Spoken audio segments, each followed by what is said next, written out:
Olá, tudo bem? Vamos falar sobre bruxismo?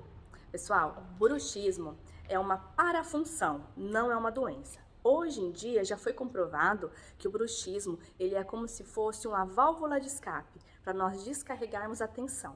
Tá, e qual é o problema disso? O problema é que quando você faz bruxismo sem um dispositivo interoclusal para proteger seus dentes, sua articulação, musculatura da face, todo o sistema, você vai começar a danificar o seu sistema, desgastando dente, trincando, fraturando dentes ou restaurações, deslocando disco, dores intensas musculares, enxaquecas tensionais, entre muitos outros sintomas, como também o zumbido no ouvido.